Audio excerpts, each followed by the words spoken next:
Guru, kan bangsa Portugis dan Spanyol datang ke Nusantara untuk berdagang. Bagaimana cara mereka berkomunikasi dengan pribumi pada saat itu? Kalau di Nusantara, lingua francanya itu adalah bahasa Melayu. Bagaimana orang Melayu terpisah menjadi 4 negara? Orang Melayu sekarang terpisah menjadi negara Malaysia, Indonesia, Brunei, dan Singapura. Assalamualaikum warahmatullahi wabarakatuh. Rek, jumpa lagi bersama saya Iki. Gimana kabar-kabar saudara-saudara, sahabat-sahabat saya? Semoga kabar kalian selalu baik-baik saja, dilindungi oleh Allah Subhanahu wa taala, dijauhkan dari segala bala musibah dan diberi umur panjang. Amin ya rabbal alamin. Oke, Rek, seperti biasanya Iki akan ngereaction sebuah video yang telah di-tag di TikToknya Mas Iki. Dan di video kali ini Iki akan ngereaction sebuah sejarah ya.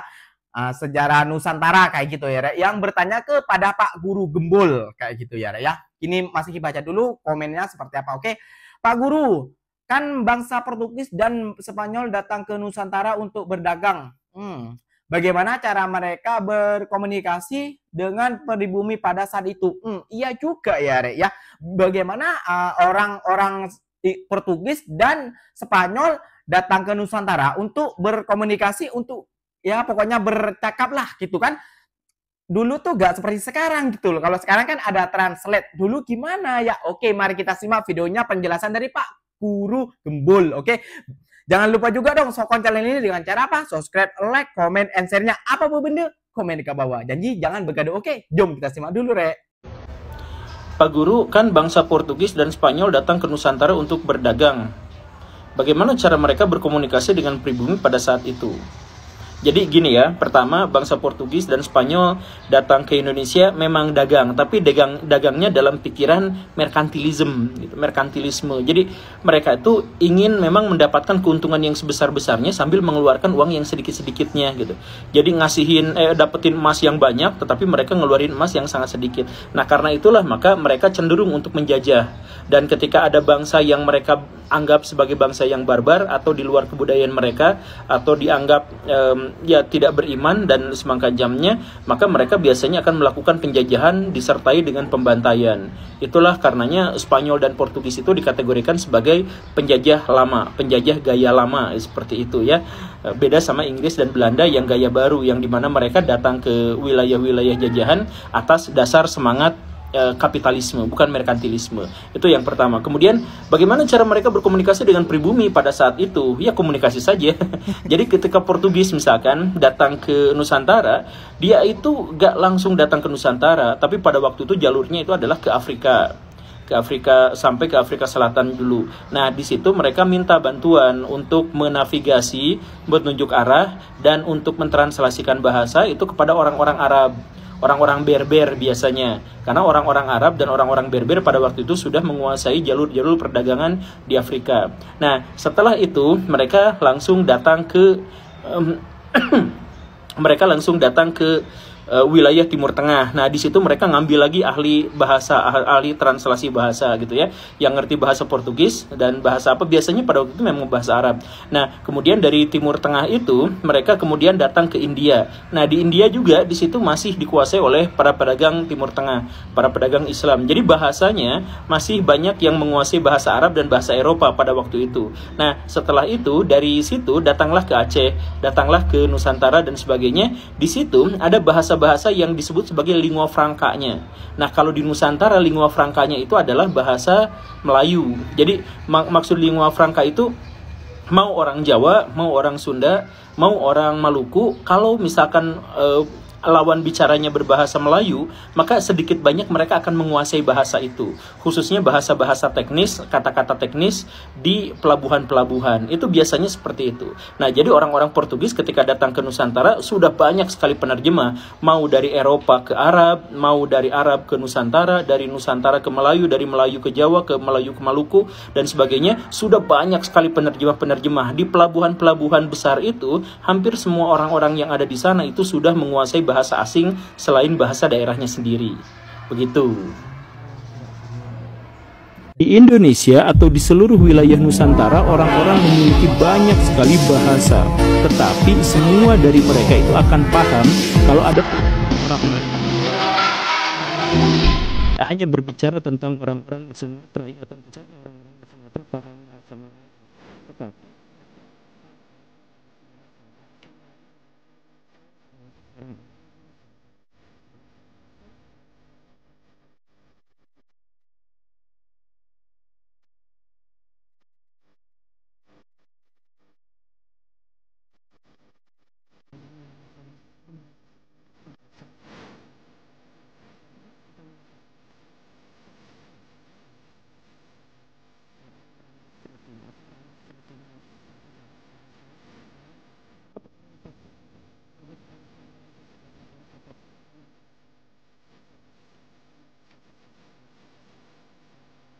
Oke, Re, jadi Pak Guru itu tadi sempat ngomong ya, Re, ya. Ada dua penjajah yang masih ingat ya, Inggris sama Belanda. Dan Inggris itu pernah menjajah Malaysia dan Belanda itu sempat menjajah Indonesia. Nah, jadi kesimpulannya di situ ya. Jadi dulu kita tuh bersaudara ya, Nusantara kayak gitu ya. Jadi dipecahkan oleh para penjajah-penjajah ini, Rek, kayak gitu ya. Jadi buat apa kalian berlaga-laga saling membenci di sosial media? Ya semua jadinya. Oke, gak apa-apa ya, Rek, ya. Jadi gak usahlah kita memperebutkan hal-hal yang tak penting, yang tak berfaedah menurut ikinya ya. Yang gak penting sekarang kita tuh pentingkan nasib keluarga kita, tentang ekonomi negara, gimana negara kita mau maju kayak gitu ya, Re, ya. Ini Mas Iki terjumpa lagi sebuah video ya. Bagaimana sih orang Melayu terpisah dulu sejarahnya, kok bisa terpisah? Ya tadi itu Mas Iki jelaskan, tapi kalau Mas Iki jelaskan takutnya salah kayak gitu. Soalnya Mas Iki ini kurang tahu tentang kayak gitu ya, Re, ya. Mas Iki ini juga lumayan lumayan agak ya, sibuk kerja, namanya juga kuli ya, Re, ya. Pekerja jongos lah istilahnya kasarnya ya, Re, ya. Tapi nggak apa-apa, syukur alhamdulillah Mas Iki bekerja, meskipun jadi jongos Mas Iki bisa menghidupi keluarga yang berada di kampung halaman kayak gitu ya, Re, ya. Oke, mari kita simak videonya seperti apa ya, Re, ya. Ini kenapa bagaimana orang Melayu terpisah menjadi beberapa negara. Oke, jom kita simak, Re, videonya seperti apa. Jom. Bagaimana orang Melayu terpisah menjadi 4 negara? Orang Melayu sekarang terpisah menjadi negara Malaysia, Indonesia, Brunei, dan Singapura. Suku Melayu sudah berdagang atau bermigrasi dan tersebar di banyak wilayah Asia Tenggara sejak dulu. Seperti pesisir timur Pulau Sumatera yang sekarang Indonesia, pesisir utara dan barat Pulau Kalimantan yang sekarang Malaysia dan Brunei, dan Semenanjung Malaka yang sekarang Malaysia dan Singapura. Namun pemisahan suku ini menjadi 4 negara dimulai saat Perjanjian London tahun 1824. Perjanjian ini dibuat untuk menyelesaikan konflik antara Inggris dan Belanda yang sama-sama ingin menguasai daerah perdagangan strategis di Asia Tenggara. Dan akhirnya diputuskan Belanda menguasai pulau-pulau Nusantara Indonesia, sedangkan Inggris menguasai Semenanjung Malaya yang menjadi Malaysia. Indonesia dan Malaysia merdeka duluan, lalu Brunei dan Singapura yang termasuk wilayah Inggris ini memutuskan merdeka dan menjadi negara sendiri. Gimana? Udah paham belum? Paham lah, ya, Re, ya. Maaf ya, Kak, ya. Dia bilang tadi 4 negara ya, Re. Menurut Mas Iki ada 6 negara ya. Kalau nggak salah, kalian kalau yang setuju komen di bawah. Kalau nggak setuju nggak apa-apa. Beda orang beda pendapat. Oke.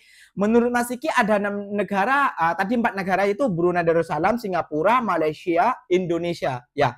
Jadi Mas Iki kesimpulkan sini ada 6 negara. Yaitu Mas Iki sebutkan di sini. Kalau salah minta maaf ya. Malaysia, Indonesia, Brunei Darussalam, Singapura, Filipina, Thailand bagian selatan, kalau nggak salah ya. Kalau salah minta maaf ya. Itu 6 negara ya. Itu juga ada suku bangsa Melayu ya, Mas ya. Kalau salah minta maaf dari Kinya ya. Oke, jadi seperti itu ya. Jadi ada 6 negara, terpisah 6 negara, Mas ya. Karena Filipina juga ada juga bangsa Melayu, di Thailand juga ada sebagian selatannya adalah bangsa Melayu juga. Kayak gitu ya, Mas ya. Jadi berapa? 6 negara ya, bukan 4 negara. Jadi 2 negara hilang, gak diomongin tadi kayak gitu ya, Re, ya. Oke, Re, mungkin videonya sampai di sini saja. Yang cinta sejarah, yang cinta Melayu, mari kita berkomen, mari kita komen di bawah, apapun benda komen di bawah ya, Re. Gak usah berlaga-laga di media sosial, itu tidak memperburuk suasana saja. Karena kita dulu, nenek moyang kita dulu adalah bersaudara, kita dulu adalah Nusantara. Kita jangan mau dibodoh-bodohin oleh media sosial. Kayak gitu ya, Re, ya. Oke deh, mungkin videonya sampai di sini saja. Jangan lupa juga dong sokong channel ini dengan cara apa? Subscribe, like, comment, and share-nya. Apa benda? Boleh komen di bawah, oke? Bye-bye.